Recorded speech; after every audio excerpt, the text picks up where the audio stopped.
Boa noite, mais uma quarta-feira. Estamos ao vivo aí para o RotaMed Podcast, que vocês já sabem, não precisa de ficar repetindo sempre, que é esse podcast voltado para a área da saúde. Trazemos sempre aqui especialistas. Hoje nós temos um especialista cujo currículo é tão grande que eu acho que eu vou falar metade, depois eu falo a outra metade. É isso, veja só, gente. A gente está aqui hoje com o doutor Antônio Fernando Bolina. É gastroenterologista pediátrico. Talvez você nunca ouviu falar dessa especialidade, mas ela é extremamente importante, você vai descobrir daqui a pouco. Médico formado em 2014 pela Unifenas Belo Horizonte, atuou como tenente do Exército Brasileiro, tenente médico do Exército Brasileiro, entre 2015 a 2017. Residência em pediatria pelo Hospital Odilon Berens, esse grande hospital de referência aqui da cidade de Belo Horizonte. Formado em 2019 na residência. Residência em gastroenterologia pediátrica. Daqui a pouco eu vou perguntar para ele, porque parece que a gastroenterologia não é entrada direta, né? Então você tem que fazer pediatria primeiro, né? Exatamente. Por isso. Gastroenterologia pediátrica pelo Hospital Infantil João Paulo II, mais conhecido como CGP, em 2021. Não vou ler tudo de uma vez. Vocês estão com tempo? Eu também. Trabalhou como gastroenterologista pediátrico no Hospital Municipal Odilon Berens, que agora é o Hospital Metropolitano Odilon Berens, de 2019 a 2023. Pediatra no Hospital Mater Dei, unidade da Avenida do Contorno. Pediatra no Hospital Santa Mônica, em Divinópolis, e atende em consultórios em Belo Horizonte e Divinópolis, fica aí a 100 quilômetros aqui da capital do estado, como gastroenterologista pediátrico. Daqui a pouco a gente vai passar o Instagram dele para vocês descobrirem lá coisas legais. Estou falando do doutor Antônio Fernando Bolina. Bem-vindo, meu querido. Muito obrigado. Obrigado, bem. Fico feliz aí pela apresentação, já me elogiou tanto, meu currículo é tão extenso É assim, muito bom mesmo. mas fico muito honrado de estar aqui participando e poder falar mais para o pessoal conhecer mais sobre a gastropediatria e a gente espalhar mais que existe essa especialidade, que existe esse profissional para ajudar nossas crianças aí. Exatamente, doutor. Eu sempre começo essa entrevista perguntando como esse profissional foi parar na medicina. Sim. Eu quero saber da sua vida também. Como que você foi parar nessa maravilhosa ciência? Legal.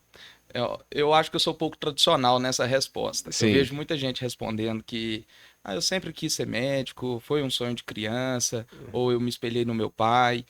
Eu sou do meu núcleo familiar, eu sou a primeira pessoa com uma formação em curso superior. Ok.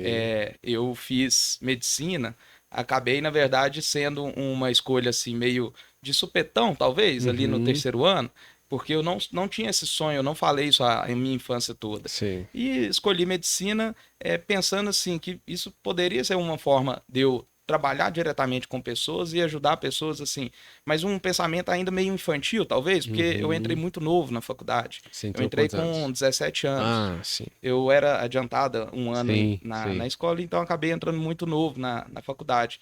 Então pode-se dizer que talvez eu entrei ainda meio com algumas dúvidas, Ok. mas foi uma escolha com certeza bem acertada. E a gastroinfantil? Sim, então as próximas escolhas, né, Sim. acabaram acontecendo de uma forma interessante. Então acho que eu vou delongar só um pouquinho, À mas só vontade. para explicar como é que isso aconteceu. Fique à vontade. Quem me conhece sabe que às vezes eu explico bastante, eu dou muitos detalhes, vou tentar ser menos Não, mas é prolixo muito aqui. bom, é muito bom. Não é prolixo, não. Mas a gastropediatria, que já foi aí minha última residência, né? Você vê que antes, você explicou aí no meu currículo, eu passei por um período de 2 anos no Exército. Esse período foi assim que eu formei como médico, eu tive que ir para o Exército. Eu falo tive que ir porque eu fui, na verdade, via serviço obrigatório. Ok. Eu tinha eu tinha um alistamento aos 17 anos, não tinha sido dispensado, isso acabou me colocando em prioridade para servir após a minha formatura. Ok. Inclusive, é uma coisa que talvez muita gente não saiba, Não mas sabe, todo né? médico homem tem que se alistar na formatura até para tirar o CRM. Sim. Se alistar novamente, né? Se apresentar Sim. novamente. E eu acabei sendo convocado, então eu tive que mudar um pouco meus planos, que inicialmente seria ser cardiologista e eu iria fazer clínica médica e depois cardiologia. Sim. E acabei, durante esse período de exército, dando uma nova guinada aí na minha vida. E aí, conversando com pessoas durante esse período para optar em qual prova de residência eu ia fazer, quais hospitais eu iria me inscrever, eu acabei percebendo que eu tinha nessa veia pediátrica.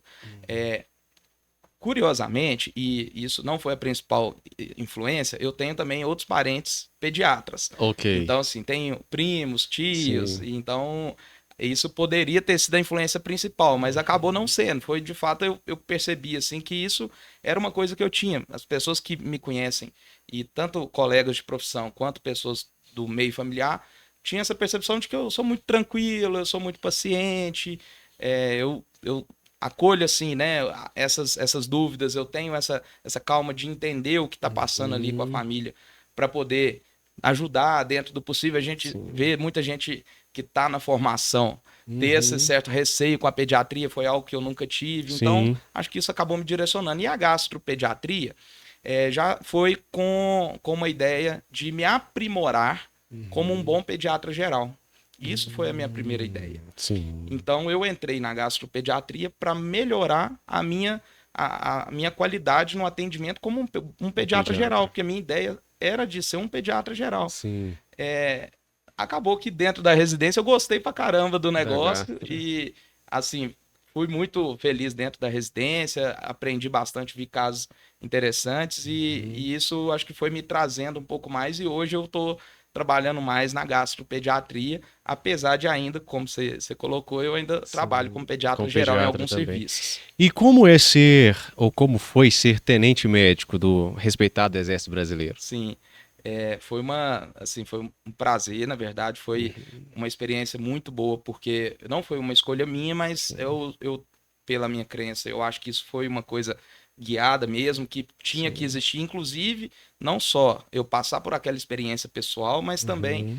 para eu ter essa nova guinada que eu acabei tendo na escolha de uma outra especialidade que não era Sim. a que eu pensava ao longo da minha formação na faculdade. Então, quando eu entrei, eu acho que a minha percepção, eu tive duas visões ali dentro. Eu tive uma visão do médico que vai trabalhar dentro de um batalhão muito operacional, que foi o Batalhão de São João del Rei, onde eu fiquei o meu primeiro ano. Sim. E ali eu tive uma experiência bem real do mundo do meio militar, assim. Sim. A gente tinha muitas missões, lá é um batalhão onde ao tempo todo está tendo algum curso, algum curso de formação a nível nacional e até estrangeiro. Então a gente tem que dar esse suporte, até porque existem atividades que Uhum. são obrigatórias a presença do médico. A gente acaba Uhum. estando lá em quase que a semana toda. Sim. E isso foi uma experiência muito legal do ponto de vista pessoal, como experiência de vida. Viajei com o Exército, fui para atividades em montanha, como a Serra do Caparaó, a Serra de Itatiaia, a Serra de Teresópolis, que é a Serra dos Sim. Órgãos. Então, assim, acho que foi uma experiência de vida E aí você sensacional. atua, obviamente, como médico, né? Não é como um Sim, combatente. Você não tem um treinamento para ser combatente, ou tem também? tem também. A gente Uhum. acaba fazendo um período de formação um pouco mais rápido, já Uhum. para entrar, né, na atuação médica. Então a gente tem o estágio de adaptação ao serviço que no profissional que está entrando como um tenente temporário, na verdade a Sim. gente entra como aspirante, Sim. ele dura em torno de 45 dias a primeira parte, e aí a gente se forma e continua trabalhando ainda como aspirante, depois segundo tenente, e na verdade o EAS ele completa ao final do primeiro ano só. Então a gente passa o primeiro ano todo, teoricamente, em formação, mas os 45 dias iniciais, onde a Sim. gente aprende a lidar com armamento, as normas militares, né, ordem unida e etc. Já a minha segunda experiência foi em Belo Horizonte, e aí aqui já Sim. um pouco mais voltado para atividade médica, Médica. que aí aqui eu ficava no posto médico, que fica aqui no Barro Preto, próximo ali do 12º Batalhão, Sim. e ali eu atuava de fato assim num pronto atendimento, fazendo atendimentos tanto para os militares quanto para os dependentes. Nesse momento ainda como clínico, eu não tinha Sim. especialidade, né? E ali eu acho que aí já foi uma atividade mais voltada para a área médica. Então, se alguém que está vendo e tem alguma curiosidade sobre o mundo militar para o médico, Uhum. isso é uma escolha que faz diferença. Você quer trabalhar um pouco mais na área médica, perícia, essas coisas, talvez seja mais interessante um posto médico, um hospital Uhum. do Exército, alguma coisa nesse sentido. Então, uma Sim. unidade de saúde. Sim. Já para quem quer viver um pouco mais a experiência militar, as missões, as atividades extra fora do batalhão, aí seria interessante ele se colocar à disposição para servir num batalhão. Aí você que faz essa escolha, então, no momento da convocação. Como o meu foi obrigatório, eu acabei sendo tá. designado. Sim. Eu fui designado para São João del Rei porque foi onde existia uma vaga ociosa. Sim. Mas quando a pessoa ela é voluntária e existe essa possibilidade de você se voluntariar para servir, claro, voluntário não no sentido de não remunerado, né? Mas você voluntaria para uma unidade específica. Interessante. Tem que comer galinha crua, não, né? Igual o pessoal. A gente não chegou nesse ponto, não. O pessoal que for meus amigos aí da época de batalhão vão lembrar que o EAS do médico é um pouquinho mais light do que o do soldado, do que o dos infantes, né? Imagina. Eles passam um pouco mais apertado que a gente. Aí tem que ser, né? Doutor, geralmente um pai te procura. Qual é a principal queixa da criança? Quando ela te procura ou quando o pai te procura? Perfeito. Bom, temos queixas que são mais comuns mesmo no consultório. Eu colocaria talvez aí, sem dividir por idade, porque isso varia pela idade dentro da infância, entre aqueles bebês e entre crianças maiores, mas de modo geral, acho que a gente vê muito a questão do choro, irritabilidade, cólicas, esse tipo de coisa, principalmente no bebê. A dor abdominal sem uma causa ainda definida, que a pessoa quer descobrir o porquê a barriga dói, principalmente em crianças ali, os pré-escolares para frente, onde às vezes a criança já verbaliza que está com dor, né? Esses eu acho que são talvez ali os principais.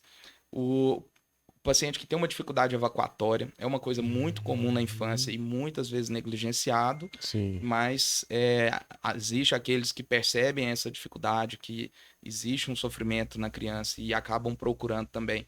É uma queixa muito frequente. Vem outras queixas também, como dificuldades alimentares, doença do refluxo e às vezes causas menos comuns, mas que aparecem. Aí vem, como o Dr. Sávio falou no outro podcast, aí a gente teria ali as patologias da boca ao ânus, e aí vão ter as hepatites, pancreatites, as esofagites de diversas causas, né? As dificuldades de deglutição, onde a gente acaba trabalhando, o acompanhamento das ostomias, principalmente a gastrostomia, né? No caso, onde a gente atua também no acompanhamento sobre o cuidado, como fazer o cuidado, em alguns casos até a troca da sonda de gastrostomia. Então, acho que são bem variadas. Doenças mais graves, como talvez aí as doenças inflamatórias, doença de Crohn, retocolite ulcerativa, doença celíaca. Então, aí tem algumas doenças que acabam passando um pouco pelo que o próprio Dr. Sávio comentou, que são doenças também comuns da saúde do adulto, mas eu queria aproveitar a oportunidade, já que eu falei disso, para falar que a criança não é um mini adulto. Exatamente. Criança, ela é um paciente à parte com as suas especificidades, né? Então, a gente tem ali, mesmo, vamos dizer, por exemplo, as doenças inflamatórias intestinais, que podem acontecer no adulto, e que inclusive é a faixa de maior frequência ali, a segunda, quarta, quinta década de vida, mas quando acontecem na criança, não costumam ser doenças inflamatórias tradicionais como a gente vê no adulto. Costuma ter alguma diferença etiológica, costuma o tratamento ter alguma diferença, talvez ser mais difícil o controle, ser um pouco mais refratário.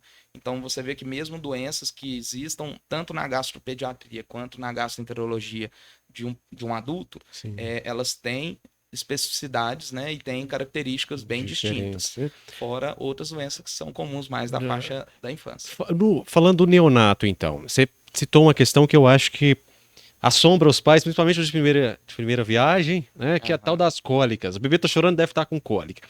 O que é a cólica do neonato? O que é isso? Bom, eu vou aproveitar que você falou da cólica para eu colocar que ela participa de um grupo maior de doenças, que são as doenças funcionais do trato gastrointestinal. Em inglês, nos artigos, a gente vê a sigla FGID. Né? Então, essas doenças, além da cólica, existem outras. São doenças, como a gente coloca, eu até estou talvez usando o termo errado aqui. Não são doenças, são distúrbios, porque, na verdade, elas não têm uma apresentação patológica. Né? Isso é, inclusive, um critério diagnóstico para essas doenças. esse paciente ele não costuma ter um comprometimento como acontece em algumas doenças de fato. Sim. Então, os distúrbios como a cólica, por exemplo, ele vai causar um aparente sofrimento para a criança, aquele choro, que costuma ser um choro intermitente e até com alguma característica, ele é aquele choro talvez mais vespertino, que dura algumas horas, não parece passar com as intervenções que a gente habitualmente faz. Existe uma idade mais comum de acontecer, então ele se inicia ali por volta dos 15 dias de vida, então a segunda, terceira semana de vida, e costuma finalizar, né, melhorar por volta do segundo, terceiro mês de vida. Então, sendo um distúrbio funcional, onde não há uma doença de base causando aquele sintoma, ele tem início, meio e fim. O que está por trás da cólica? Bom, talvez seja uma pergunta de milhões, porque o mundo todo está aí estudando Querendo para saber o que é assim isso. que a gente chegar nessa resposta, talvez a gente consiga acertar no tratamento que vai resolver, pelo menos a gente espera um dia, a cólica, né? Mas a ideia é que exista talvez uma imaturidade do trato gastrointestinal do bebê, e essa imaturidade também acaba tendo influência de uma interação ali daquele eixo intestino-cérebro, onde há também participação da microbiota intestinal. Então, a cólica ela acaba sendo um distúrbio que ele é multifatorial, né, Sim. dentro desse contexto que eu expliquei, mas não é algo que cause um problema para a criança. Então, ele não interrompe o crescimento, ele não atrapalha o ganho de peso. Então, é um bebê que vai evoluir bem, apesar de ter tido cólica. E esses medicamentos que os pais usam, eu não vou falar o nome, mas você deve saber Tá. aí, esses famosinhos aí, Beleza. funciona mesmo? Bom, Ou alivia apenas a psique do pai? muitas das vezes está tratando a família, sabe? Aham. Existem aí algumas opções, já tiveram alguns estudos com determinados tipos de medicação, mas o que a gente teve algum estudo que relatava uma significância estatística, que foi com um tipo de probiótico, Sim. com a Lactobacillus reuteri. Ok. O Lactobacillus reuteri, ele teve um estudo interessante, eu não vou falar aqui o nome comercial, Fique à que vontade, todo mundo vai tranquilo. saber. Então Sim. vocês pesquisem aí qual seria. Uhum. Mas o Lactobacillus reuteri, ele teve um estudo que falava sobre um efeito interessante na cólica, que seria a diminuição do tempo de choro. Mas quando a gente vê os resultados, não é um tempo que a família vai achar significativo. Uhum. Então, assim, a gente pode tentar? Podemos. Não estamos impedidos de fazer isso. Mas é uma medicação que, ao longo da semana, talvez diminuiria algumas horas de choro. Sim. Isso será que vai ser significativo quando o bebê está ali naquele choro intenso, numa terça-feira à noite com a família não vai lembrar e vai achar que esse remédio realmente não está fazendo efeito. Outros que seriam mais de resgate, como aqueles antigases ou até um analgésico, infelizmente já foram testados também e eles não acabam diminuindo de forma significativa o tempo de choro. Então, assim, vamos tratar como a cólica da criança. Vamos tratar com muito carinho, com muito amor, com medidas não farmacológicas. A gente tem a técnica do 5S, que as pessoas podem aí verificar quais são cada um dos S, mas são técnicas de massagem, de posicionamento, de barulhos, onde a gente pode fazer ali um ruído branco, que é algo que você traz um pouco a criança para o que seria aquele ambiente intrauterino, então isso parece acalmar um pouco o bebê. Ok. Então essas técnicas de, por exemplo, deitar ele de bruços em cima do Com a braço, minha filha funcionava muito bem. a cabecinha ficando em direção ao antebraço e a barriguinha na mão e você Sim. massageando. Sim. Eu falo também sobre a pessoa, né, o pai ou a mãe deitar sem a camisa, a parte de cima, e colocar o bebê de bruços também, barriga com barriga, Sim. e ir fazendo um carinho. Então são técnicas assim que a gente não envolveria risco, como a gente poderia ter dando alguma medicação, que talvez nem vai ajudar, e nesse caso a gente aumentaria aquele vínculo materno com a criança, muitas das vezes trazendo também a participação paterna, né, nesse cuidado com o bebê. Então seriam técnicas interessantes para a gente fazer e tentar acalmar um pouco o coração. Pensa que tem início, meio e fim. Vai ter um fim. Outra coisa que eu queria te perguntar, doutor, eu li também uma vez o seguinte: foi um caso real de uma criança que ela teve um péssimo prognóstico, salvo engano, ela até morreu porque era neonato, né? Então a microbiota ainda não estava completa, né, se eu posso dizer assim. Sim. E os pais deram a ela esses, como é que chama? Leite fermentado com Sim. lactobacilos vivos, né? Uhum. Por que que isso pode acontecer? Bom, no caso, a gente está tratando de um bebê onde ele ainda não tem as suas defesas Uhum. pré-definidas. O intestino ele ainda está em formação. Então, ele ainda é um local que está muito exposto a qualquer um desses alérgenos ambientais, inclusive um tipo de alimento que não é adequado para essa idade. Sim. Então, isso poderia causar uma irritação, até um mecanismo possivelmente alérgico, inclusive, Uhum. que poderia cursar com uma gravidade que Uhum. pode ser proporcional, às vezes, ao que foi dado ou ao volume ofertado, né? Uhum. Nesse caso, seria possível que às vezes ela tivesse tido uma reação alérgica grave, né? Sim. E a gente pode falar mais depois sobre os tipos de alergia, mas Uhum. que poderia culminar com a morte mesmo. Então não é adequado para essa idade dar esse tipo de Sim. Esse tipo alimento. de alimento. Esse leite fermentado, além Uhum. de ser um leite de vaca que a gente não recomenda ainda para essa idade, Sim. não é um alimento adequado por, inclusive, conter muitos açúcares. Então, não é adequado Sim. nem mesmo para o bebê e nem mesmo para as crianças. Aquele Uhum. famosinho lá da marca que todo mundo conhece, do leite Uhum. fermentado, ele passa uma propaganda muito legal de que é um alimento saudável, que Sim. ele está fazendo uma melhora da nossa saúde intestinal. Mas não é bem assim não, viu, gente? Sim, não é bem assim. Então vamos falar de uma vez sobre as alergias. Doutor, quais são as principais aí da sua área de Certo. atuação? Eu gosto de fazer um desenho mental em que Uhum. a gente, quando trata das alergias alimentares, a gente divide elas de acordo com os mecanismos como elas ocorrem. Sim. Os principais mecanismos são as alergias IgE mediadas, as alergias não IgE mediadas e as alergias onde tem um envolvimento dos dois mecanismos que a gente chama de mistas. Especificamente sobre as alergias desse envolvimento misto, normalmente vão ser doenças que a gente já até conhece, e aí são doenças onde tem um acompanhamento mais específico entre cada uma delas, Ok. tipo alergias alimentares, desculpa, a dermatite atópica, Uhum. a esofagite eosinofílica, asma e etc. Então a Sim. gente poderia ter doenças que são mais, que teria cada uma a sua condução específica. Já sobre as alergias que seriam IgE mediadas, a gente já está falando então onde quando a pessoa tem um consumo daquele alimento suspeito, ela tem uma reação que ela é rápida e pode envolver praticamente todos então os sistemas do nosso corpo, desde o Ok. sistema gastrointestinal, mas também o pulmonar, o cardiovascular, o neurológico, a Uhum. pele. Nesse caso, são reações que, assim que há o consumo, em questão de poucos minutos a no máximo 2 horas, a Sim. pessoa começa a ter a apresentação. Então, dentro do campo das alergias IgE mediadas, entrariam aí a temida anafilaxia, Sim. onde a gente vê aquela reação mais grave, quando a Uhum. criança pode ter o edema de glóteo, fechar a garganta, né, comumente dito. Então, nesse campo seriam essas alergias que acontecem de forma mais rápida e que também podem ser fatais. Que é uma emergência médica, né? Exatamente. Existem situações onde você tem alergias IgE mediadas que não tem essa gravidade toda, como por Uhum. exemplo a urticária. A urticária é uma Uhum. reação IgE mediada, mas que envolve apenas um sistema, que é a Uhum. pele, Sim. e aí nesse caso a gente vai fazer um tratamento apenas da urticária.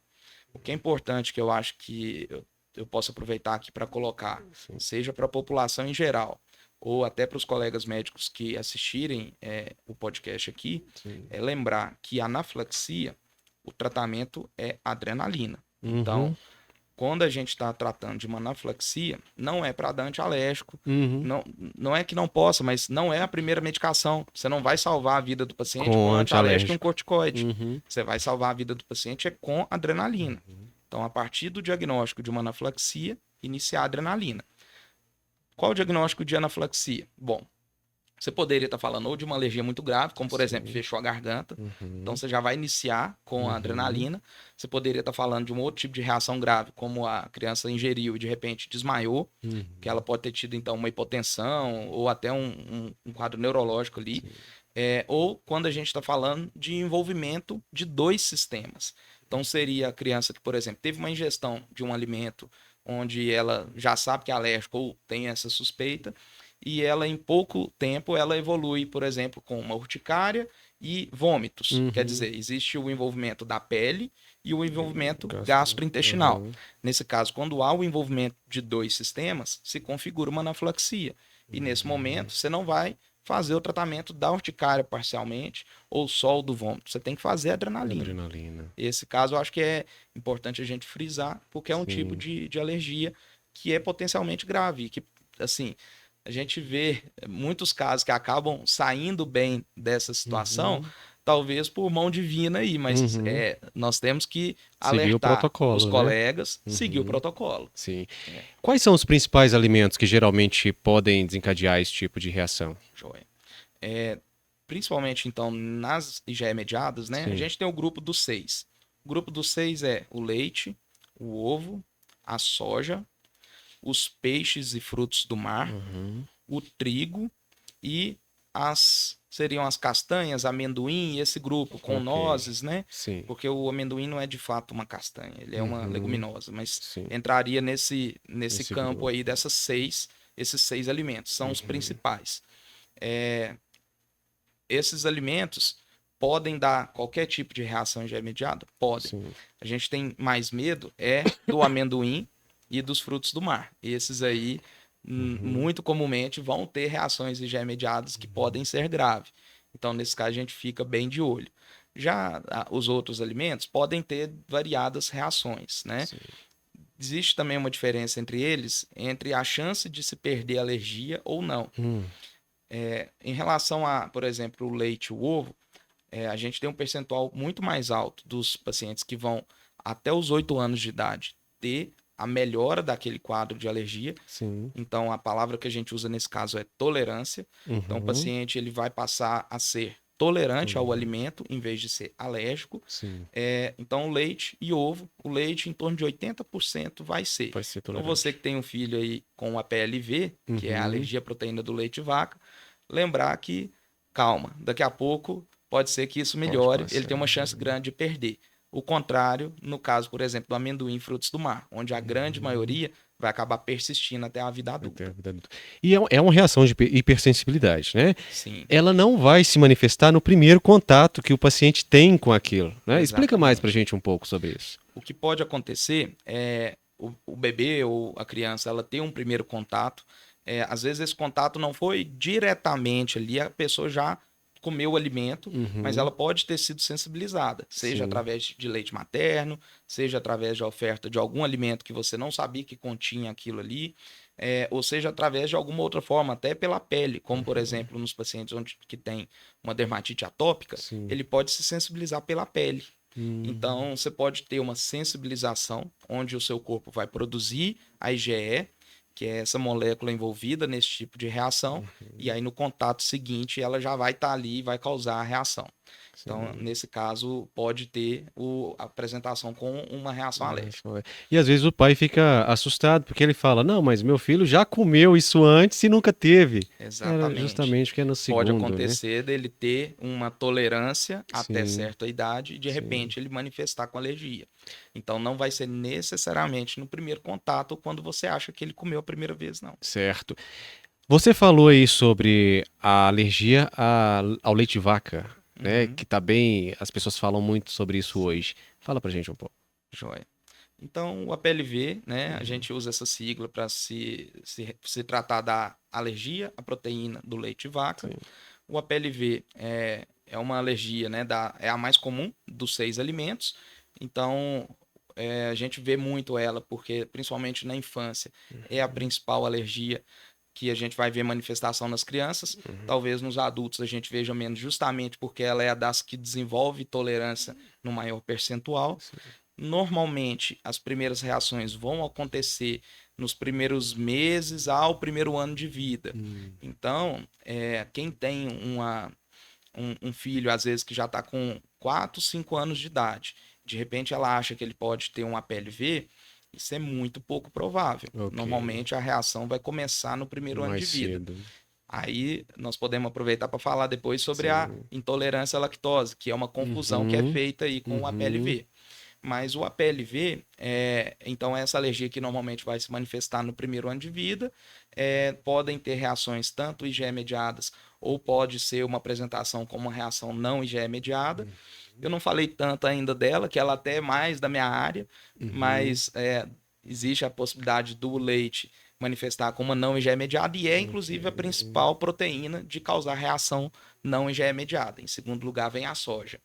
O APLV, ele tem aí vários fatores, né? A gente já sabe alguns fatores que podem aumentar o risco. Por exemplo, uma exposição precoce ao leite de vaca, ou, por exemplo, um estudo que saiu muito recente. A gente fala recente porque foi uma mudança que teve de entendimento ali em 2019, um estudo japonês que saiu no JAMA, muito bom, explicando que aquela exposição que às vezes acontece na maternidade e depois a criança não toma novamente a fórmula infantil, então ele toma somente ali num primeiro momento, depois não toma, aquilo às vezes estaria sensibilizando esse bebê que num futuro ele teria mais chance de ter o APLV. Então, o ideal é o bebê ser sempre que precisar receber um leite a mais, ou porque a glicose caiu lá na maternidade, que seja ofertado o leite materno de preferência. Né? Tá. E a diferença principal dela para intolerância à lactose? Da APLV para intolerância à lactose? Sobre a intolerância à lactose, é o seguinte: intolerância, eu gosto de falar com meus pacientes, é assim: intolerância, gente, é má digestão. Certo. Então, diferente do que eu falei sobre alergia de modo geral, onde a gente teria às vezes uma manifestação na pele, a gente poderia ter uma manifestação fechando a garganta, a gente poderia ter uma reação grave. Na intolerância à lactose, a gente vai ter já manifestações gastrointestinais. Então, são sintomas que vão estar relacionados à não digestão completa da lactose, e aquela lactose que sobra, ela vai acabar causando o sintoma. Então, a pessoa que tem intolerância à lactose, existe 3 tipos. Existe a intolerância à lactose congênita, que eu vou brincar aqui que ela praticamente não existe. Na verdade, são pouquíssimos casos descritos no mundo todo. Seria o bebê que não toleraria nem mesmo o leite materno, que contém lactose, e esse paciente ele teria, às vezes, um quadro muito grave ali já no princípio da vida. Não é normalmente que a gente vê. Existem as outras duas, que seriam a intolerância primária e a intolerância secundária. A intolerância primária é aquela pré-definida geneticamente, que na verdade existe uma questão que boa parte da população vai evoluir com uma diminuição gradual da quantidade de lactase, que é a enzima que digere a lactose, lá na borda em escova do nosso intestino, e aí você vai ter uma capacidade menor de digerir a lactose. Então, se você tem uma ingestão naquele momento acima da sua capacidade de digestão, você começa a ter os sintomas. Isso normalmente não vai acontecer na criança abaixo dos 5 anos de idade, o que é outra diferença da alergia. Então, na alergia, no APLV, a gente está falando de crianças pequenas, nos primeiros meses. A intolerância primária, que é aquela, eu vou até contar então, eu tenho a intolerância à lactose, à lactose, eu tenho que fazer o meu cuidado, eu tenho que saber o que eu posso comer. Essa intolerância, ela vai manifestar em pessoas de 5 anos para mais, normalmente. Raríssimas vezes um pouco abaixo dos 5 anos. Mas a gente vai ver, então, em crianças maiores, adolescentes para cima. Já a intolerância secundária seria secundária a alguma outra causa. Então, o paciente teve alguma situação, por exemplo, uma diarreia persistente, ou ele teve uma parasitose, ou ele teve alguma doença do intestino, né? Uma doença inflamatória, uma doença celíaca, alguma coisa do tipo, e aquilo ali cursou com uma intolerância momentânea. E é importante porque a secundária, ela pode ser transitória, desde que você trate a causa base e a pessoa voltaria a tolerar o leite de vaca, no caso a lactose. Certo. Né? Nessa sua experiência aí, hospital de referência como o de Lomberens, por exemplo, ou até mesmo na sua clínica, eu tenho certeza que já teve alguns casos que te marcam mais, né? Sim. Você tem algum para trazer pra gente aí? Eu tenho alguns que eu deixei aqui, bem, pra gente falar, mas eu acho que tem alguns casos que são realmente muito interessantes. Eu vou contar então, aproveitando que a gente falou das alergias não IgE mediadas também, existe um tipo de alergia não IgE mediada, e aí falando desse campo de reações, normalmente também são reações gastrointestinais. Então, diferente das alergias IgE mediadas, onde pode ter outras manifestações. Em geral, nas alergias não IgE mediadas, são manifestações mais gastrointestinais. Ok. E entraria, por exemplo, o sangue nas fezes, a diarreia, os vômitos, a distensão abdominal, a cólica. Então, esses pacientes, eles podem ter algum tipo de manifestação gastrointestinal e a gente vai dando os nomes de cada tipo de acordo com o tipo de manifestação. Então, Perfeito. dentro desse campo existe, por exemplo, o FPAS, que é uma sigla em inglês para uma síndrome da enterocolite induzida pela proteína alimentar. Existe, por exemplo, a cólica, né? O FPAS existe ele, o agudo e crônico, existe a cólica, existe ali o FPIPS, ou a proctite alérgica, que é o mais comum de causar o sangramento. Tem aquele bebezinho que começa a ter o sangue quando passa a ter o contato com a proteína do leite, por exemplo. E aí eu tenho um caso que foi uma coisa ainda antes de eu fazer gastropediatria. Eu estava na minha residência de pediatria no Odilon e foi uma menininha que tinha dado entrada com poucos meses de vida e um quadro muito grave. Ela chegou com a história de ter tido uma diarreia e com uma desidratação, com uma alteração nos exames, na gasometria, e inclusive levou ela ao CTI, ao ponto dela ter ficado entubada pela gravidade do quadro. Após ela ter sido hidratada, ela acabou ficando em jejum pela gravidade do caso, ela teve melhora da diarreia. Então ela ficou melhor, acabou sendo liberada do CTI e foi para nossa enfermaria. Quando chegou na enfermaria, a gente, quando foi voltar, foi uma coisa que a gente fez assim, por ela ter ficado em jejum, ela começou inicialmente com um tipo de leite, que era um leite que acabava não tendo manifestação alérgica, que são as fórmulas específicas para quem tem alergia. Sim. Mas não ainda por ela ser uma alergia. Na verdade, a gente fez isso pensando numa digestibilidade. Sim, né? não era para Então, uma hipótese que vocês ainda levantaram, nesse ainda primeiro não. momento não, Sim. mas é algo que poderia ser, estava plausível dentro da história. Sim. E ela acabou recebendo uma fórmula inicialmente, assim a gente foi tentar transicionar para uma fórmula comum, seria uma fórmula de primeiro semestre. E assim que a gente tentava, a gente aumentava um pouquinho o volume, ela tinha a diarreia e acabava ficando pior.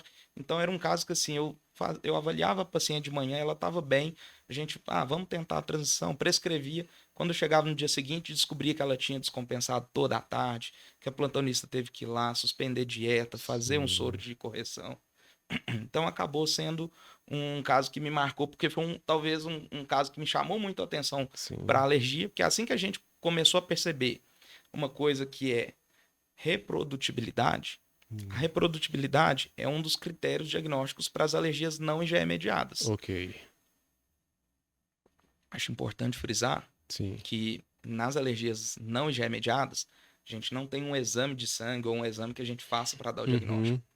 Nas IgE mediadas, a gente tem como ir lá e dosar IgE no sangue da pessoa, ou através de uns testes de sensibilidade na pele. Nesse caso, a IgE mediada ela tem como a gente fazer exame para ajudar no diagnóstico. Nas alergias não IgE mediadas, a gente não tem como fazer um exame. Então, a gente podia ter feito nessa criança um exame para evitar de expor ela. Infelizmente, não teria como. Então, ela acabou sendo submetida a uma provocação que ela reagiu. E ela tinha já reagido outras vezes. Então, essa reação, toda vez que tem o contato com a proteína, é o conceito de reprodutibilidade que reforça o diagnóstico de uma alergia não IgE mediada. Então, pensando num paciente que tem uma suspeita de um APLV não IgE mediado, seja porque, por exemplo, está tendo sangue nas fezes, uma coisa importante é toda vez que ele tem contato com a proteína que ele tem a reação? Se não é, isso fala contra a alergia. A gente tem que pensar em outras hipóteses para esse paciente. Se esse paciente, toda vez que tem contato, ele tem a reação, isso reforça a possibilidade. E aí a gente tem que fazer um fluxograma, que seria começar uma restrição inicialmente, a gente faz essa restrição por algumas semanas, para depois fazer uma provocação diagnóstica. Então, esse paciente ele teria que melhorar na retirada daquela proteína e ele teria que reagir novamente na reintrodução. Então, esse é o método diagnóstico de uma alergia não IgE mediada. Exatamente. Pelo que eu estou percebendo, então, a sua especialidade, ela trabalha muito próxima do alergologista, né? Muito. Eu acho que isso é um paralelo que eu pensei quando eu vi também o podcast do Dr. Sávio. Ele falou várias vezes da proximidade dele com o cirurgião e com alguns outros profissionais. A proximidade grande que tem do gastropediatra é muito, eu acho, com os alergistas, algumas vezes com o pneumologista, com o nutricionista. Então a gente fala que um gastropediatra que se preze tem que ter o seu nutricionista ali de companheiro, né? A gente fala isso porque é importante ter uma pessoa, um profissional de confiança que possa nos acompanhar com aqueles pacientes que precisam. Geralmente o atendimento desse paciente vai ser multidisciplinar, Com né? certeza. Não tem outro Sim. jeito. E tem uma outra doença, né, que Sim. pouco se falava antes. Aí eu te pergunto se é porque tinha poucos casos ou é porque era desconhecida, que é a doença celíaca. Sim. Né? Agora se fala mais frequentemente, né? Uhum. E eu quero falar da doença celíaca e depois eu quero que você fale, aliás, eu quero que você fale, desculpa, sobre a doença celíaca e depois também sobre a doença de Crohn. Tá? A doença celíaca, o que é? Sim. Então, a doença celíaca é uma doença que envolve o nosso sistema imune, é uma reação, né, da nossa imunidade contra o glúten, né? Então, existe uma reação que é errada, né? Um reconhecimento inadequado do nosso corpo, do glúten, como algo agressivo, causando uma inflamação. Essa inflamação gera as consequências, que são ali, no ponto de vista do trato gastrointestinal, um achatamento das velocidades, com um prejuízo de absorção de determinados nutrientes e os sintomas que podem ser característicos. E o glúten é uma proteína presente no trigo, né? Exatamente, isso. O trigo, centeio e cevada. Então a gente tem aí algumas possibilidades de reação. E um outro caso que eu tive foi um parecido, porque era uma criança maior. A princípio ela não tinha história familiar de doença celíaca, mas ela chegou ao hospital com vômitos recorrentes e ela já estava há 2 meses tendo vômitos intermitentes e perdendo peso. Essa até foi um pouco mais clássica, mas a gente tem visto cada vez mais uma doença celíaca não tão clássica assim. Mas essa paciente ela acabou passando aí por uma investigação inicial e a gente, ao fazer os testes sorológicos que a gente pode fazer então para pesquisar a doença celíaca, hoje é recomendado fazer principalmente a IgA total e o antitransglutaminase IgA. A gente faz isso porque a IgA não é para o diagnóstico da celíaca, é para ver se aquela pessoa tem um nível normal de IgA. Que se ela tiver um antitransglutaminase, que é um anticorpo contra a doença celíaca, né? Contra o glúten, né? Se ele tiver um exame desse normal, mas ele tem uma deficiência de IgA, a gente não pode confiar nesse exame normal. Então a gente tem que partir para outras investigações que aí podem ser exames genéticos, como o HLA, a endoscopia, né, com a biópsia do duodeno, onde vai ser visto se tem aquelas alterações histológicas características da doença celíaca. Sobre a doença de Crohn, você pegou 2 doenças aí que nós teríamos um programa todo aqui pra gente falar dela. Vamos falar um pouco mais sobre a celíaca, antes da de Crohn. Sim, pode. Aí você falou então que ela é uma doença que gera uma reação contra o glúten, né, a proteína. Quais são geralmente os sintomas? São gastrointestinais também? Sim. Mas nós podemos ter manifestações em outros locais. Então, a gente pode ter alteração nos exames hepáticos, podemos ter ali, principalmente nos mais velhos, né, alterações ali de fertilidade, podemos ter esse déficit de crescimento. Às vezes a pessoa vai manifestar simplesmente como uma anemia refratária. Podemos ter também um paciente que às vezes vai ter uma manifestação de pele, que é a dermatite herpetiforme, que é mais... seria um pouco mais característica, mas que a gente não vai ver na maioria das vezes. Então, tem outras manifestações não restritas ao trato gastrointestinal. E a IgE é não mediada? Isso aí, na verdade, ela não entraria necessariamente no campo das alergias alimentares, porque é um outro tipo de reação de hipersensibilidade. Sim, não é... Entendi. Tá. E aí, é genético? Sim, é genético e mandatório. Nesse caso que eu estou contando aqui, nessa paciente, a gente fez o diagnóstico do irmão através da pesquisa, quando a gente faz uma ronda ativa, né, pesquisando a doença na família. Então, todo paciente que tem um diagnóstico, os familiares de primeiro grau, pai, mãe, irmãos, tem que fazer a pesquisa também. E o filho necessariamente vai ter? Não necessariamente, mas é uma chance aumentada. De se ter. Existem alguns fatores que são os que a gente faz a pesquisa ativa, é quando você tem já um familiar de primeiro grau. Existem alguns outros pacientes, como por exemplo, diabetes do tipo 1, a gente tem que fazer uma pesquisa ativa para doença celíaca nesses pacientes. Os pacientes de trissomia do 21, eles também têm que, de forma seriada, em alguns momentos, fazer também essa pesquisa, porque são grupos que têm uma chance aumentada para essas reações. E é um desafio, doutor Antônio, porque eu imagino que seja, porque a maioria dos alimentos que nós consumimos são derivados do trigo. Exatamente. Né? E acaba que o paciente fica muito restrito nessa questão da dieta. Como estão os tratamentos hoje? A gente está caminhando para uma possível cura? Como é? Bom, até o momento, o tratamento ideal é o controle alimentar. Então, tem que ser feito um controle tanto dos alimentos que contêm o glúten, e hoje, quem estiver escutando e vendo pode lembrar que alguns alimentos vocês vão ver lá no rótulo escrito não contém glúten ou contém glúten. Então, esse alerta é justamente para os celíacos, né? Sim. Existe hoje, se a gente for pensar, o principal alimento seria os pães, né? Sim. A padaria aí. Mas Exato. já existe hoje padarias para celíaco. Então, nós temos aqui em Belo Horizonte algumas unidades de padarias que são específicas para celíaco, porque nesse caso é feita uma produção totalmente separada para não haver contaminação. Sim. Porque se a pessoa está falando que está fazendo um alimento para celíaco, mas está produzindo ao lado um alimento que contém, pode existir uma contaminação. E nesse caso, o ideal é o consumo ser zerado ou o mínimo possível. Sim. Então, nesse caso, assim, existe um percentual ali, uma quantidade de gramas que seria aceitável. Eu prefiro não trabalhar com isso com meus pacientes. Falo, vamos tentar cortar o máximo tudo. possível.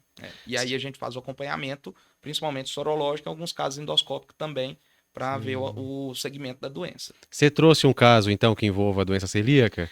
Foi esse que eu contei dos sim. vômitos, né? Sim. Onde a criança acabou tendo o diagnóstico através né, da sorologia. E aí ela foi encaminhada depois para o acompanhamento no nosso ambulatório. Foi quando a gente descobriu o irmão. Então, achei interessante trazer ele para a gente lembrar da pesquisa ativa nos pacientes de primeiro grau.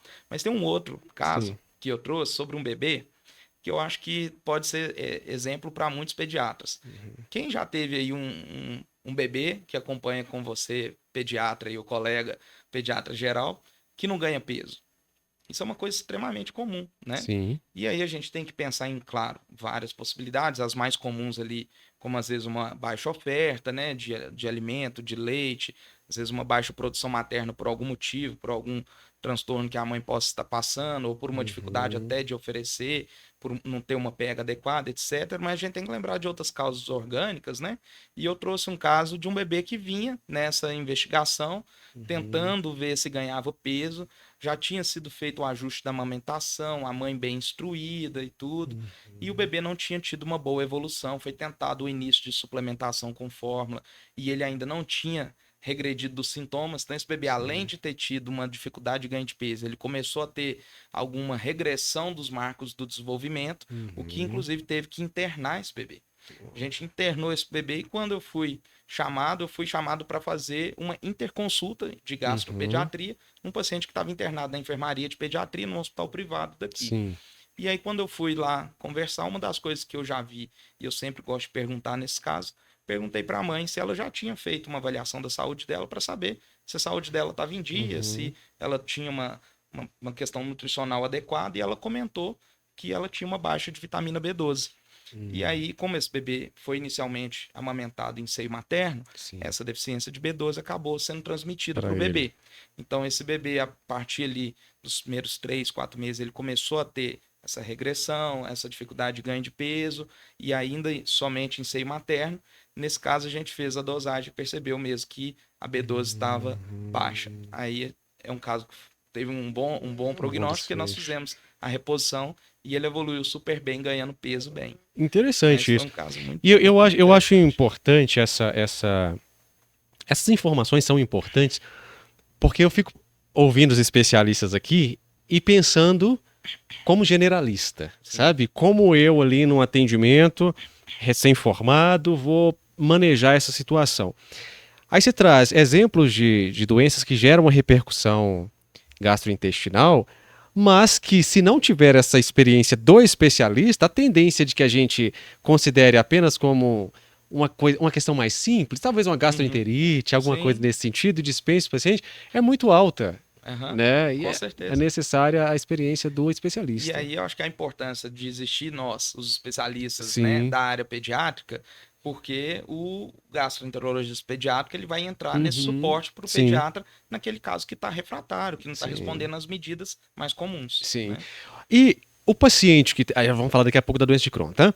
O paciente que tem essas doenças mais específicas e raras, ele tem... Hoje, como as informações estão muito mais difundidas, ele se torna quase que um especialista na doença dele.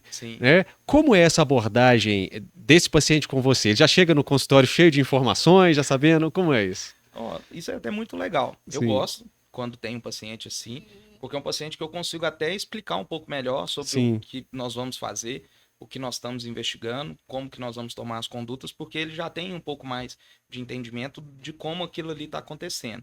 Eu acho legal até que se traga quando há alguma dúvida, alguma proposta nova, alguma coisa que ele leu, mas eu sempre alerto. Cuidado de onde você De onde tá conseguiu vindo essas isso? informações. Porque hoje a gente sabe que através aí dos grupos de WhatsApp, né, ou dos grupos que existem aí nas redes sociais, Sim. às vezes de determinadas mães de alguma patologia. Então o bebê tem um problema de saúde, é criado um grupo daquilo. E as pessoas compartilham as experiências, e isso pode ser legal para dar um suporte, Sim. mas às vezes isso acaba o tiro saindo pela culatra. Então a pessoa acaba comparando o filho dela com outro, tomando uma conduta no filho dela que não seria adequada. Sim. Então a gente tenta fazer uma individualização desse cuidado e nesse paciente que entende bem ou na família que está trazendo, né, já um entendimento maior, isso é legal até para a gente conseguir um empenho maior da família naquele tratamento. Sim. Então eu acho que isso é muito benéfico e a abordagem é muito em cima disso, assim, de trazer o paciente para o tratamento adequado, tratamento dele. né, para o tratamento baseado em evidência e no tratamento que vai ser de fato eficaz, que ele vai aderir. Baseado em evidência, né? Com certeza. Baseado em evidência. Porque hoje o que tá aparecendo aí de Pois medicinas é, baseadas em em experiência, experiências. esse é o problema. É muito complicado. O Isaac mandou uma pergunta aqui. Se ele mandou, doutor, é porque deve ter a ver com o que a gente tá falando aqui agora, olha. Já passou? Do tempo. Não tem problema, não. É a Branquela Mi, que é a pessoa se identifica assim. Doutor, meu filho está com tosse com secreção há 4 meses, já fez todos os tratamentos possíveis na área de alergia, asma e nada surtiu efeito. O otorrino receitou algo para o estômago. Pode ser? Então eu vou pegar a pergunta dela e vou fazer uma adaptação aqui. Alguma doença que gere repercussão gastrointestinal, aliás, alguma doença que possa provocar tosse, ela pode gerar uma repercussão gastrointestinal também? Joia. Você pegou um gatilho, eu vou pegar um também. Eu acho que é uma oportunidade de a gente falar um pouco de refluxo. Sim. O refluxo, ele pode ter, sim, manifestação extra, né, extraintestinal, que a gente fala, ou Sim. seria sintomas atípicos. Ele poderia, sim, cursar com tosse, com aumento de secreção, mas eu acho importante pontuar que na infância a gente divide a avaliação do refluxo em 2 grandes grupos, os menores de 2 anos e os maiores de 2 anos. Isso é feito porque a avaliação do refluxo numa criança maior, ela é mais parecida com a do adulto. Certo. É um paciente que vai queixar sintomas de forma mais fidedigna. Então ele vai falar se está queimando, ele vai falar se tem algum outro sintoma associado, e isso sim pode estar cursando com sintomas respiratórios, é possível. Agora, em crianças menores, a gente vê essa confusão acontecer, às vezes, em demasia, porque a ocorrência de sintomas atípicos associados ao refluxo, e aí não só questão de secreção, mas às vezes choro e etc., às vezes é associado porque o bebê golfa, e isso não é necessariamente uma doença do refluxo. Certo. Então, um ponto importante, e eu deixaria isso como talvez o ponto principal, se você tem um bebê e suspeita que ele tem refluxo, eu acho que um ponto que você tem que ver é, esse bebê ganha peso? Esse bebê está tendo um desenvolvimento normal? Se isso está acontecendo e ele não tem nenhum outro sintoma grave associado, cuidado. Talvez esse bebê não precise de um tratamento para o estômago ou um tratamento para refluxo. Agora, se nós estamos falando de uma criança maior, existe uma recomendação no guideline da ESPGA e da ANASPGA, que são as maiores entidades de gastroenterologia mundiais, né, da área pediátrica. Elas fizeram um guideline onde elas orientam que quando existem sintomas típicos, né, então tem uma pirose, tem a regurgitação numa criança maior que já sabe queixar esses sintomas. Então, às vezes, naqueles maiores de 6, 7, 8 anos, a gente poderia até fazer um tratamento empírico para fazer uma prova terapêutica. Sim. Mas em outras idades ou em outras situações, principalmente com sintomas atípicos, não é adequado fazer esse tratamento empírico, como esse caso que essa pessoa fez a pergunta. O ideal seria fazer uma investigação para ver se essa pessoa tem, de fato, Até porque se ela tem uma doença do refluxo, às vezes numa idade que não seria esperado, num bebê, a gente precisa pensar em outras situações que podem estar parecendo o refluxo, Sim. inclusive o APLV. Que gera. Inclusive o APLV.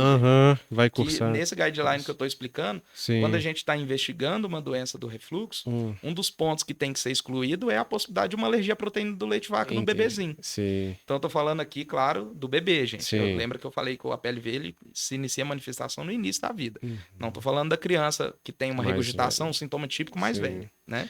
O ideal, então, para Mi, é Mi, né? O nome dela é procurar um gastropediatra, né? Com certeza. Para a gente fazer uma investigação e não fazer simplesmente uma prova terapêutica, Sim. que é um sintoma atípico. Nesse caso, as sociedades, né, de gastroenterologia pediátrica, através desse guideline, orientam que não há recomendação de prova terapêutica nesse caso. Neste caso.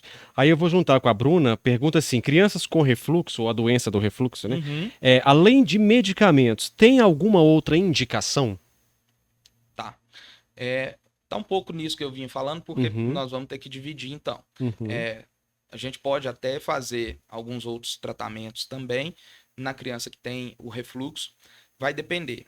Quando eu falo sobre refluxo, eu vou falar que existe, então, a doença do refluxo e o refluxo fisiológico, ou a regurgitação do lactente. Então, primeiro eu quero tomar esse cuidado em não dizer exatamente que porque o bebê vomita ou regurgita, que ele tem refluxo ou doença do refluxo. Ele pode não ter nenhuma doença. E nesse caso, a gente não vai usar medicação. Sim. Mas naqueles, e aí nesse caso nós temos outras coisas que podem ser feitas. Existem questões não farmacológicas, às vezes se ele usa alguma fórmula, a gente pode trocar para uma fórmula que é mais engrossada, que diminui a regurgitação. A gente tem medidas comportamentais e medidas posturais que vão ajudar. E aí cada caso vai ser avaliado individualmente. Já nos casos onde é de fato a gente está tratando de uma doença do refluxo, além da gente usar aí os prazóis, eu gostei que o Dr. Sávio chamou assim, eu também costumo usar esse nome, os prazóis, né? Que são os medicamentos mais usados aí no tratamento da doença do refluxo. A gente teria outras possibilidades. Existem medicamentos onde ele forma um gel que protege a mucosa esofágica e gástrica. Existem medicamentos que diminuem a regurgitação. Existem medicamentos que aumentam a motilidade do estômago e intestino para tentar melhorar a vazão do estômago ali, para não refluir tanto. E eles também costumam atuar aumentando a potência do fechamento do esfíncter para não ter a regurgitação. Então, nós temos variadas classes medicamentosas aí. Mas, em geral, os prazóis acabam entrando como um pouco do carro-chefe aí mesmo. E sempre procurar o especialista. Com certeza. Né? Doutor, e a doença de Crohn? Bom, a doença de Crohn é uma doença grave, né? É uma doença que, na infância, ela é tratada um pouco diferente, tanto pelo que eu disse lá no início, pela gravidade, por ser uma doença com um curso mais complicado do que no adulto. Então, às vezes, a gente precisa de intervenções mais rápidas, mais precoces. A gente precisa fazer um suporte nutricional adequado, porque lembrando que a nossa fase de infância, ela existe também para a gente ter um bom desenvolvimento pôndero-estatural e neuropsicomotor. Então, a gente tem que garantir que essa criança que está passando por uma doença tenha garantido ainda o seu desenvolvimento. Então, a gente tem que cuidar ali da parte nutricional, as vitaminas. Mas a doença de Crohn é uma doença onde há uma reação autoimune. Na verdade, existe uma questão mais multifatorial também, né? Tanto em questões de envolvimento do ambiente, na epigenética, existem as questões genéticas também que influenciariam nesse surgimento da doença. E existem situações onde há, de fato, às vezes um problema da imunidade que causa a doença de Crohn pediátrica, né? A doença de Crohn, ela até existe uma classificação dependendo de qual idade ela inicia. Existe a pediátrica, infantil, existe até neonatal. Então, é possível a gente ver doença de Crohn até em bebês menores de 1 ano, mas não é a realidade. E nesse caso, onde a gente tem essas doenças inflamatórias intestinais de início precoce, muito precoce, é mandatório a gente fazer uma investigação mais a fundo, principalmente do ponto de vista genético, que sempre costuma ter um envolvimento ali ou de um erro de imunidade ou de uma doença genética que está cursando com a inflamação. Então, existe uma inflamação do estômago, do intestino, do cólon, quer dizer, de qualquer parte do nosso trato gastrointestinal, né?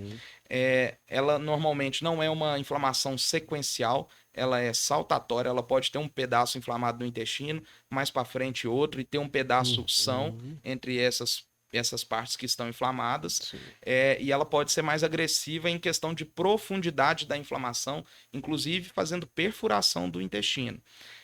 Então, é uma doença, realmente, como eu estou falando, muito grave, né? Onde a gente precisa usar algumas classes de medicações que controlem essa inflamação, e aí vão ser, dependendo de cada caso, né, e de cada apresentação, a gente vai precisar fazer o tratamento com medicações anti-inflamatórias. E cada vez, ainda bem, tem surgido medicamentos mais modernos, que são às vezes mais pontuais, que estão fazendo um tratamento cada vez mais molecular e, se Deus quiser, daqui a um tempo, mais genético até para esse tipo de doença. Se tem um tecido inflamado sempre, exposto ali a agressões, o suco gástrico, enfim, ou qualquer outra questão, eu imagino, suponho que pode evoluir, inclusive, para uma neoplasia, se não tratado.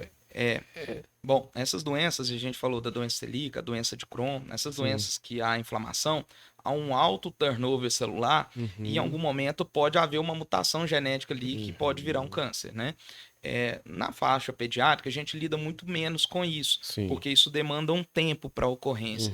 Então, é uma coisa que vai acabar chegando, às vezes, para o adolescente ou para o adulto, e vai ser mais para o gastroenterologista do adulto. Certo. Isso. Tem muitos mitos na sua área, doutor?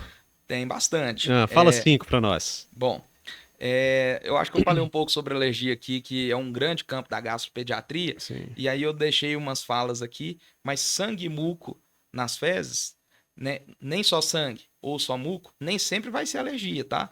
É uma coisa que eu tenho visto cada vez mais chegar no consultório, assim, doutor, meu filho tá com muco nas fezes, isso é alergia, né? Não é necessariamente. Lembrar que o muco, ele é produzido naturalmente pela mucosa intestinal.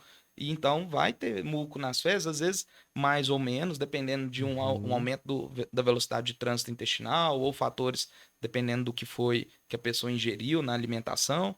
Então, o muco não é sinônimo de alergia. A mesma coisa o sangue. E aí eu queria lembrar que eu falei ali sobre a proctite alérgica. Hoje a gente está vendo, assim, a criança tem um primeiro sangramento, o pediatra sem examinar o paciente, aí eu estou fazendo um pouco da meia-culpa aqui, dos médicos, né? Já está indo direto na história da alergia alimentar. Gente, a primeira coisa que tem que ser feita é olhar ali o bumbumzinho do paciente. Cada vez mais eu vejo pacientes que chegam para mim como sendo uma alergia alimentar do tipo uma proctite alérgica, que tinha uma fissura anal. Então isso é muito comum. O sangue também pode estar vindo de qualquer parte do trato gastrointestinal. Então, às vezes tem bebê novinho que mamou uma fissura mamária. Um sangue que saiu do seio materno, atravessou o trato gastrointestinal e chegou nas fezes. Então vamos lembrar que o sangue e muco nem sempre é alergia. Isso não deveria nem ser um caso para chegar ao especialista, né? Pois é, né? Mas uma época que a gente está vivendo muita medicina ao, né? Exato. A gente cada vez está vendo ao especialista o paciente ser encaminhado. Exatamente. Um outro mito tem que tomar remédio de verme a cada 6 meses? Essa é boa, né? Tem que tomar? É boa. Bom, não, né? Não tem que tomar. Existem situações, claro, a gente vai dividir. O Brasil é muito grande, nós temos regiões variadas, a gente vai levar em conta a epidemiologia. Existem situações onde sim, o paciente ele acaba tendo uma necessidade de tomar um antiparasitário de tempos em tempos, mas isso não é a regra. Então, de modo geral, gente, não tem que ficar dando como antigamente, ou a cada 6 meses, ou uma vez por ano, ter que ir lá dar o remedinho de verme, tá? Muito menos o profilático, né? Tomei e não vou. E aí, isso é importante porque não existe essa profilaxia. Exato. Você não tem um remédio de um antiparasitário que seja eficaz com todos os tipos de vermes parasitas. Então, você pode ter, mesmo usando um remédio de tempos em tempos, ainda ter ali uma giardia, até porque alguns desses remédios, mesmo que tenham um espectro maior, como a nitazoxanida, ela não quer dizer que ela é totalmente eficaz para todos os vermes. Então, ela tem um percentual de eficácia menor para determinados tipos de vermes. Eu deixei outras coisas que eu acho que é importante falar. Vitamina não abre o apetite. Vitamina, bom, muitas das vezes, eu acho que isso é um tema também que daria uma outra conversa aqui. O Ben não vai poder ficar até de madrugada comigo, então eu vou resumindo aqui para já não falar de de tantos outros assuntos, mas Sim. a vitamina não abre o apetite. Uma queixa que eu tenho, um modelo de consulta que eu normalmente converso sobre isso com as mães, é Sim. uma queixa que é: meu filho não come. E aí a pessoa já chega querendo uma Podia vitamina. passar uma Fala, gente, vitamina mas pra você ele. vai num gastro, um especialista, para uma coisa tão simplória como dar uma vitamina, não é isso que vai resolver o Sim. seu filho não comer. Até porque Sim. a maioria das vezes que se pede uma vitamina para essa criança, ele não é desnutrido, ele não tem uma baixa vitamínica. Ele, na verdade, ele tem uma substituição do que ele devia estar comendo por algo que não é Sim. adequado. Sim. Então, vitamina Não abre não o abre o apetite. apetite, tá? Vitamina, muitas das vezes, essa criança que não tá tendo apetite, ele tem apetite. Ele só tá Sim. comendo A coisa a errada. coisa errada. É. É, No seu próximo, no seu retorno, a gente fala claro, também sobre isso e sobre a hipervitaminose também, né? Porque o com tempo certeza. todo querem vitamina e não sabem as consequências que isso pode gerar também. Exatamente. Tem mais, doutor? Tem. Sim. Cuidado aí com as hipervitaminoses, gente. Sim. Inclusive, aí eu vou falar um pouquinho só porque as manipuladas, tá? Cuidado. Manipulações de fundo de quintal. Cuidado com isso. Exato. Ter intestino preso é normal. Tem gente que vai no banheiro, faz força e demora. Não, não é normal, gente. E não vamos normalizar isso na vida da criança, porque ela entra num ciclo vicioso. O ciclo que ela entra é: o intestino está preso, as fezes vão ficando endurecidas, aquilo na hora de ele evacuar vai gerar uma dor, um incômodo, e ele vai começar a ter um hábito de retenção. E aí essa criança que começa a ter o hábito de retenção, ele começa a ter um atraso evacuatório, e quanto mais tempo as fezes estão ali dentro, mais elas vão ficando endurecidas e ressecadas. E o ciclo se repete. Sim. Então, ter o intestino preso não é normal. E aí eu acho que junto com esse mito, eu vou colocar outros que são rápidos aqui, mas só para falar. Fique à vontade. Uma das coisas, não é necessariamente aquela criança que passa vários dias sem evacuar a que vai ter intestino preso. Tem gente que evacua frequentemente e ainda tem critério para a gente falar em constipação. Lá nas doenças, nos distúrbios funcionais do trato gastrointestinal que eu citei, um deles é a constipação intestinal. Sim. E os critérios de Roma 4 que definem a constipação intestinal, a gente vê que tem critérios das fezes, diferentes, né? inclusive sobre o esforço, sobre a dificuldade evacuatória, sobre estar sangrando. Não necessariamente só o atraso. O atraso é um dos critérios, mas ele não é obrigatório e ele não é presente em todas as vezes. Então a gente vai ter, às vezes, uma pessoa que tem uma dificuldade, que está tendo sintomas com isso e que tem intestino preso. Sim. Tem uma constipação intestinal. Certo. Mesmo que evacue dia sim, dia não, ou todo dia. Sim. E aí o remédio que a gente costuma usar muito no intestino preso, que é o PEG, tem gente que às vezes usa e acaba parando, não quer usar, acha que vicia. Não cria dependência. O PEG não vicia, ele não vai fazer aquela criança evacuar só se usar ele. Ele vai ser uma alternativa para ajudar naquele amolecimento das fezes, para diminuir o desconforto, a dificuldade, para a gente tentar tirar o paciente daquele ciclo vicioso. Mas ele também não é o tratamento sozinho. O tratamento ele é baseado em vários pontos, principalmente questões comportamentais, alimentares, ingesta hídrica, prática de atividade física, estilo de vida saudável, em alguns casos um trabalho multidisciplinar. Então, o PEG ele é uma dos pontos do tratamento, não é o tratamento sozinho, mas ele não vicia, ele pode ser usado, inclusive em alguns momentos, por um tempo maior. Tá? É o pai que fala: meu filho tem constipação, mas aí não bebe água e nem come fibra. Pois é, tá comendo todo errado, o filho não come, né? Isso. Aí ele vira: o meu filho não come e a constipação. Exatamente. Doutor, você trouxe mais um caso, não trouxe um caso clínico? Eu trouxe outras coisas que eu acho que podem ser interessantes aqui nessa investigação, que não foi necessariamente o caso, mas tem algumas coisas. Perfeito. Que talvez é um pouco dentro dos mitos aí, mas das orientações que eu acho que todo mundo devia saber um pouco sobre isso dentro do âmbito da gastropediatria. Sim. Uma coisa que eu gosto de falar: o ultrassom não vê toda dor abdominal. Então é uma coisa que às vezes naquela investigação de dor, o mais comum é a pessoa ir parar num pronto atendimento e pedir um ultrassom. Isso é muito simplório também. Vamos pensar que as causas de constipação, de dor abdominal, elas são diversas. Sim. E muitas delas, o diagnóstico não envolve necessariamente o exame de imagem. Ele pode ser um auxílio, mas não vamos reduzir a investigação de dor para um exame de imagem que veria a causa da dor. Na grande maioria das vezes, às vezes nem vai acontecer. Isso é uma das coisas que eu coloco. Uma coisa que eu gosto de falar é sobre também o engasgar com a comida, que às vezes tem gente que acha, o bebê, ele engasga, ou ele come o bebê e até às vezes a criança maior. Sim. Ele continua comendo amassadinho, ele continua tendo que tomar Uhum. líquido com a refeição. Gente, isso não é normal, tá? Uhum. Tem engasgo com a comida, pode ser uma disfagia, pode ser uma estenose esofágica, então pode ter alguma doença por trás que seja mais séria que a gente precisa investigar e tratar. Então não vamos ignorar esse tipo de Achar coisa. que é Ficar normal. tomando líquido durante a Uhum. refeição, ter que comer devagar, gastando às vezes 1 hora para se alimentar, porque tem que mastigar bastante, ter que comer as coisas em formato de pasta, porque não está descendo, ter impactação, isso não é normal. Não é normal. Bom, é isso. Eu acho que a outra Perfeito. eu tinha colocado sobre o meu filho não come, eu falei já. Já falamos. Então, acho que essas são coisas aí que eu queria deixar como chaves para vocês lembrarem que se acontecer aí, gente, o melhor é procurar o especialista, Procurar o conversar especialista. com o gastropediatra, o que precisa ser feito nesse caso, até para a gente entender o porquê e a partir daí fazer o tratamento adequado. Maravilha. Tem mais alguma? Eu te mandei uma mensagem aqui. Você viu no Rota Med? Se tiver alguma, você manda pra mim. Nossa, bem, nós temos tanta coisa que podia falar, viu? Tem muita Dava coisa, não outros tem? programas, viu? Eu vou te convidar Nós não já. falamos de fígado, nós não falamos de pâncreas, nós não É falamos muita de coisa, né? mas tem muita coisa. Não, você vai voltar. Gostou? Gostei Então demais. você vai receber um novo convite. Deixa eu te perguntar, minha última pergunta então aqui pra Claro. gente. Pessoal, é porque hoje nós teremos uma nova gravação depois do doutor, e aí por isso que eu não abri as perguntas para mais perguntas do chat aí, enfim, tá?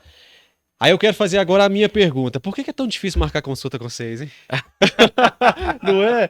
Gente, mas gastropediatra é difícil de marcar consulta, meu Deus do céu. Bom, Tem pouco especialista? Tem poucos, Ah. isso é uma verdade. Uhum. Hoje, a formação de gastropediatra em Belo Horizonte só são formados 4 especialistas por ano, É mesmo? que são 3 no Hospital das Clínicas e Sim. 1 no CGP onde eu fiz. Sim. Eu não me lembro de outros locais do estado de Minas que tenham a residência de gastropediatria. Uhum. Não me recordo de ter, nem mesmo em cidades grandes como Juiz de Fora e Uberlândia. Eu não tenho conhecimento de especialidades nesses locais. Então, pensa a nível de um estado ter 4 profissionais. Pouquíssimo, que E isso? alguns vão acabar indo para outras regiões. Igual Sim. eu comecei, eu continuo Uhum. trabalhando em Belo Horizonte, fui para Divinópolis, né?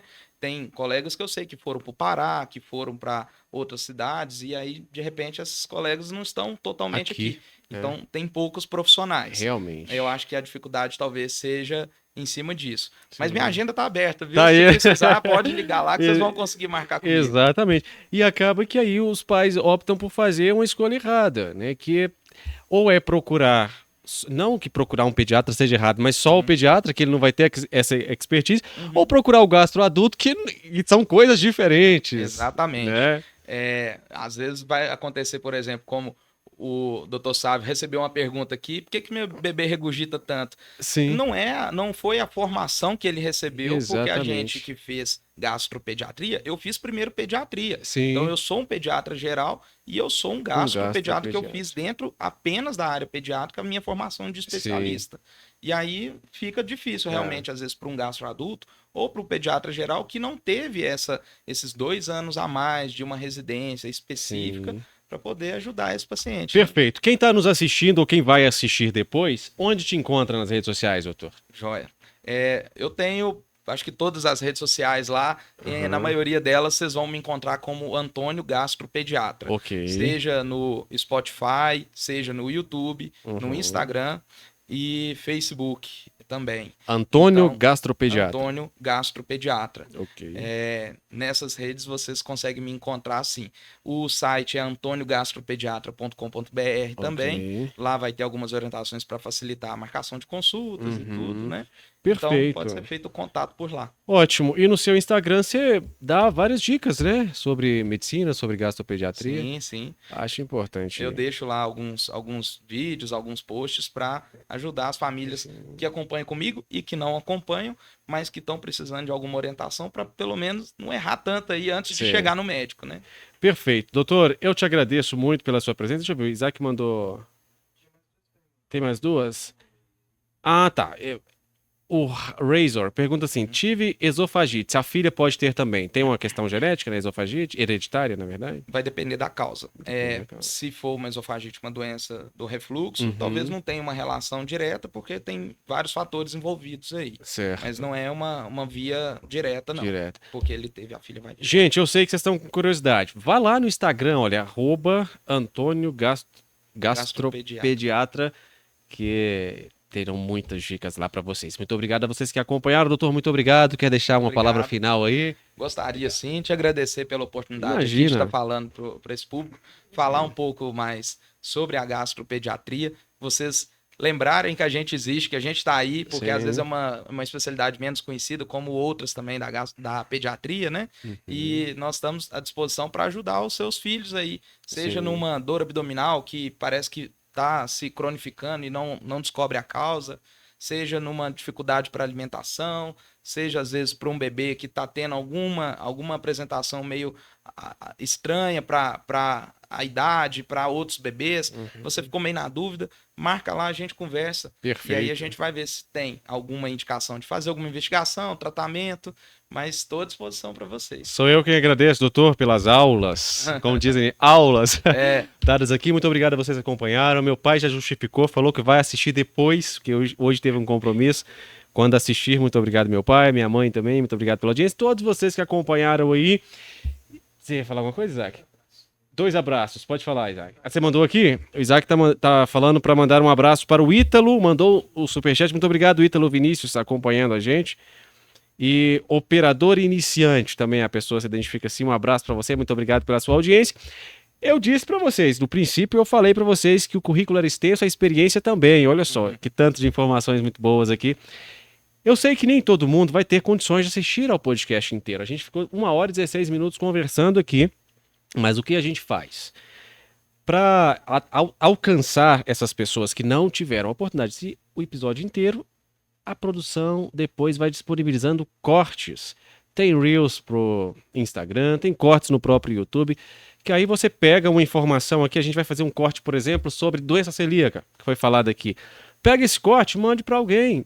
Você vai ajudar essa pessoa, certamente vai levar uma boa informação, tá bom? Durante a semana esses cortes serão disponibilizados.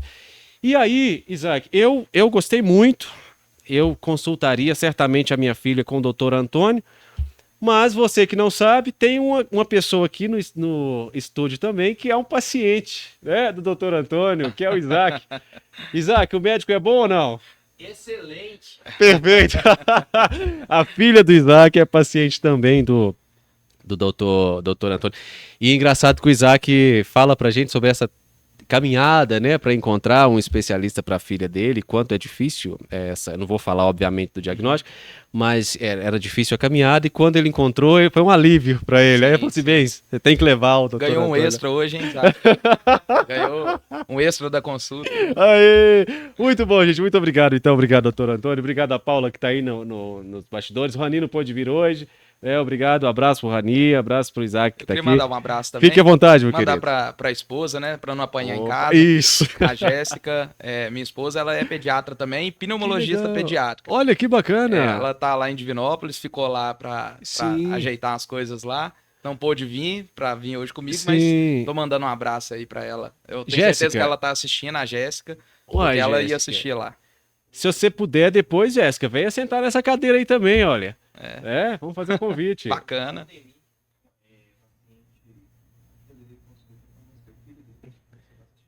Claudemir, pai de um paciente do Dr. Antônio, também está assistindo. Claudemir.